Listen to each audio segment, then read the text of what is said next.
Hello, my name is Corinne Beach. I am an engineer over at Puget Sound Naval Shipyard in Bremerton, Washington.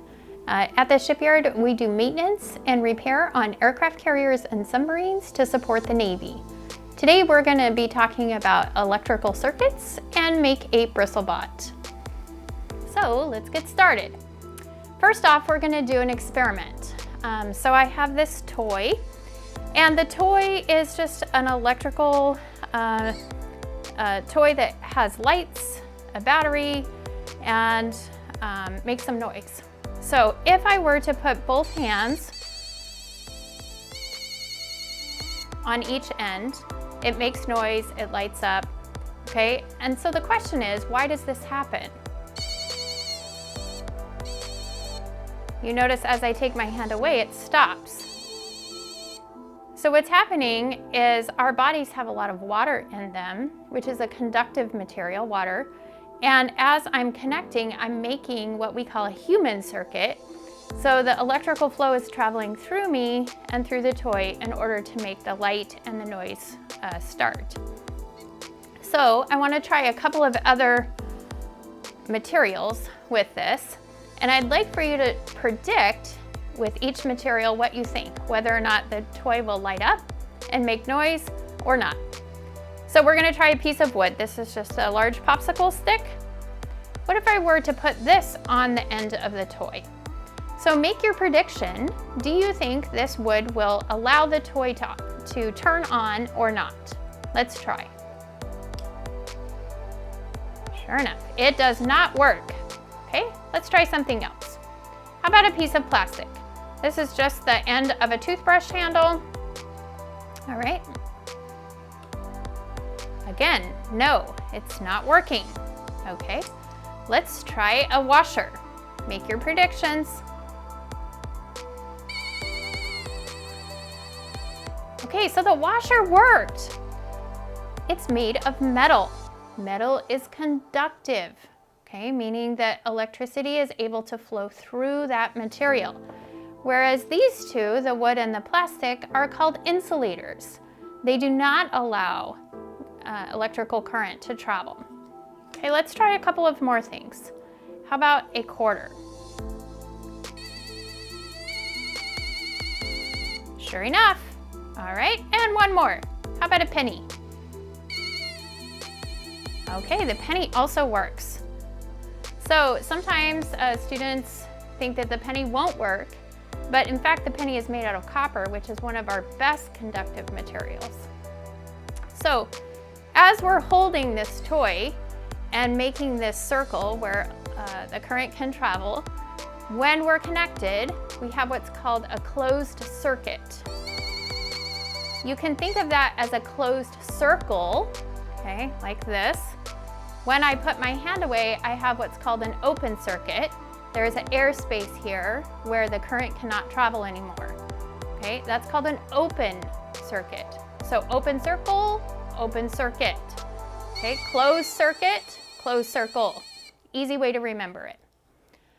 Okay, so now let's talk just briefly about what kinds of materials we need in order to make a very simple circuit. First off, today we're going to use a battery, but we need a power source.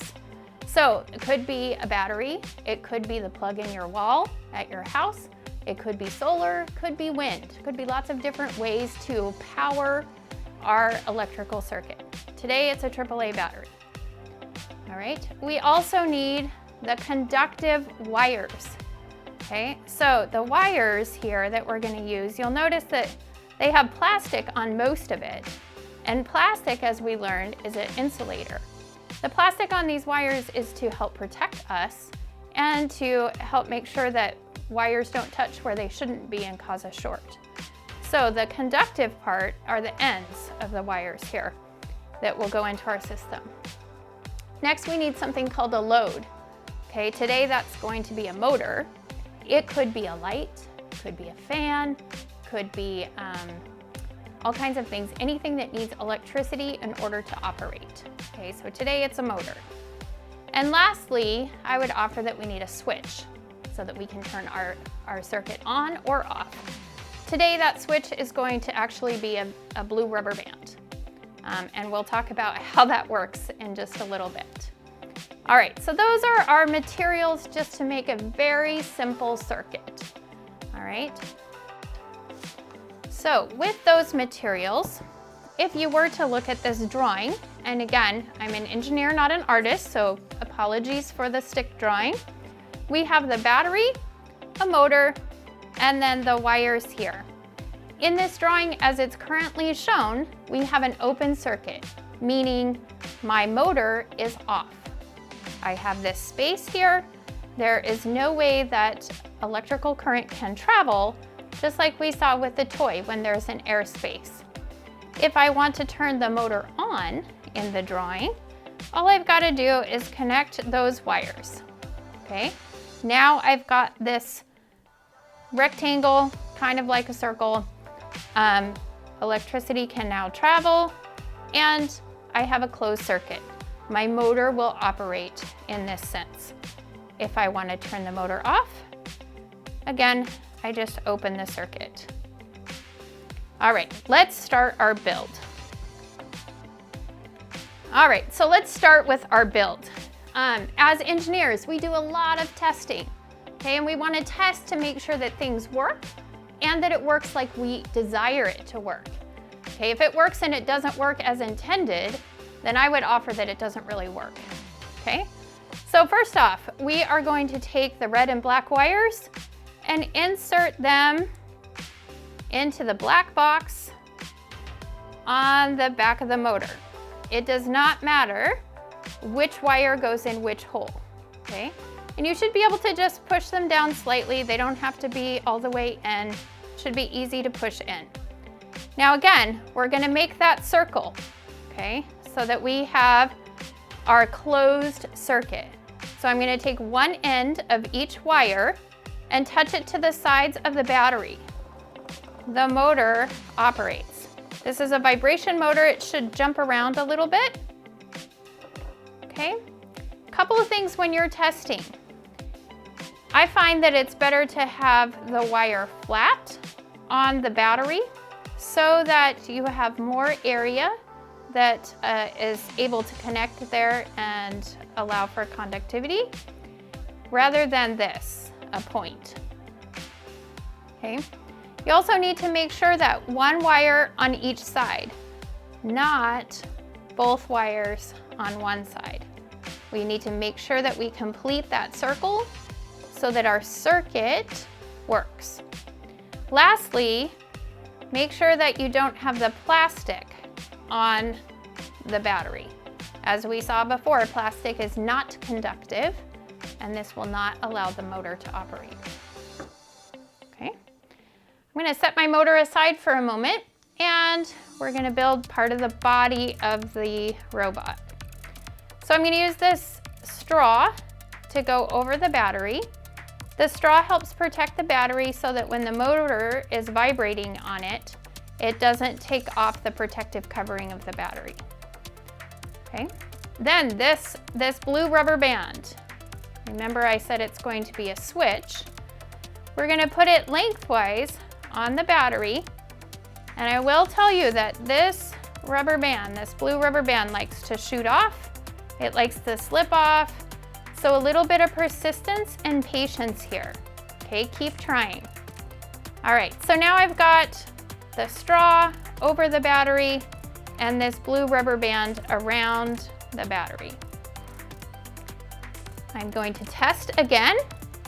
So now I'm going to insert my wires, again on the battery, one per side, but I'm gonna go underneath that blue rubber band. And you notice now, I don't have to hold the wires in place, but my motor is on. I've closed that circuit and I have an operational motor. Okay, just like when I'm at home and I want to turn my lights on, I flip a switch. When I want to turn this motor off, I pull one of the wires out. I still have a circuit. It's just now an open circuit because I've got that space there and not everything is connected. Okay, so my switch works. I'm gonna set my motor aside for a moment. And we're gonna add the feet to our BristleBot, which is a toothbrush head, okay? We're gonna use this one today. However, I would like to offer a great engineering project is to use other toothbrushes. So find a toothbrush, cut the handle off, and try different bristles. Maybe they're soft, maybe they're hard, maybe there's just a few bristles or a lot of bristles. Lots of different variables there that you could try to make your BristleBot move differently than with just this one. So we're gonna use this one today.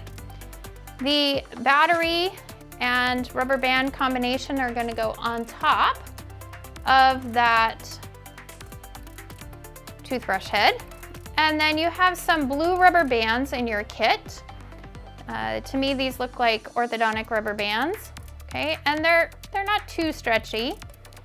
We're gonna put these rubber bands around the toothbrush and battery to help hold them together. I like to use at least 3 and up to 5 of these rubber bands so that it holds it nicely together. I also have looming bands. I really like color, so I'm gonna use a couple looming bands. These are significantly more stretchy. So if you use different rubber bands, you may have to double or even triple them on your project. So I'm gonna use this orange one. I'm gonna twist once and around so that it's doubled and helps hold my project together nicely. Okay, I think I'll put one more on. And you notice my rubber bands, I'm putting them throughout the length here, not all on one end, not all in the center, to help hold this together. These smaller rubber bands also help hold that blue rubber band that wants to slip off. Okay, we have the body now with some feet attached. Now we're gonna add the motor somewhere on our robot. I like to take the wires back off just because they get in the way, and then you're gonna add the motor somewhere. It doesn't really matter. There's no one correct answer here, okay? You're gonna put it somewhere on your robot. I like to use the rubber bands that we just put on and put the motor underneath those rubber, oops, that rubber band just broke. Let's try a different one.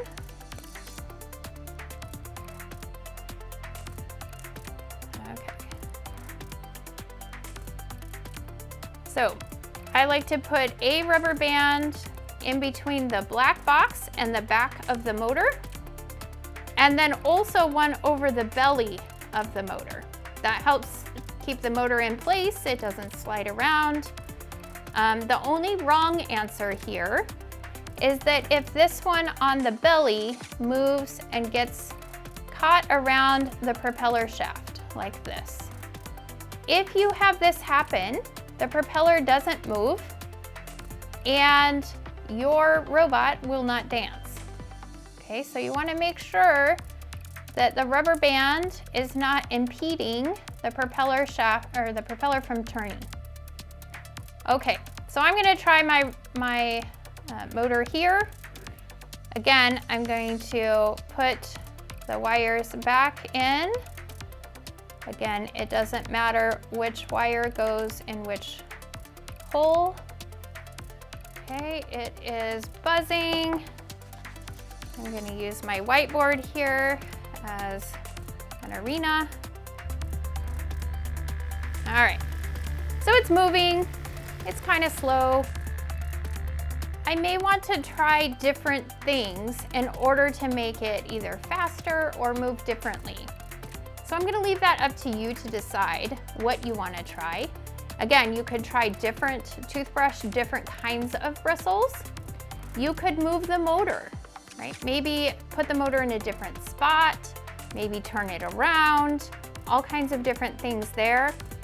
Maybe make sure that you've got plenty of bristles that are actually on your surface so that they're not all bound up. all kinds of things you can do here, okay? Try different things to make it move, all right? And move like you want it to move. Okay, so in your kit now, you have some pipe cleaners and googly eyes. These are used for decoration and some creativity. This is cool, but it can become so much more if you desire to put other things on it. I like to wrap my pipe cleaner around the battery, and then you can make all kinds of things. You could make some antennas, maybe some wings, maybe horns or tails, feet, all kinds of different things. So that's gonna be mine this time. Some curly antennas. This gives it some personality and allows you some creativity. Okay, and then for the googly eyes, you have some glue dots in your kit. If you separate the papers, pull them apart, the glue dot typically stays on the clear paper. Put the eyeball on the glue dot, press it on there nice and tight, and then use your fingernail to peel off the glue dot with the eyeball at the same time. And it likes to stick pretty well there, okay? And then stick it wherever you'd like your eyeball to be on your robot. Okay, mine's gonna be a cyclops on the side there. And there we have it. On the pipe cleaners, back to the pipe cleaners, if you'd like to cut them, please do so. They cut pretty easily with scissors. Just make sure that if you cut, you don't cut these two wires. If you end up cutting your wires, then you'll have an open circuit for good. So make sure you're only cutting those pipe cleaners. All right, so hopefully you learned something today, had fun making a bristle bot. We talked about conductive and insulative properties. We also talked about open and closed circuits in the making of this bristle bot. We talked a little bit about engineering design and trying different things. I hope you enjoyed making this and have fun with it. Thank you.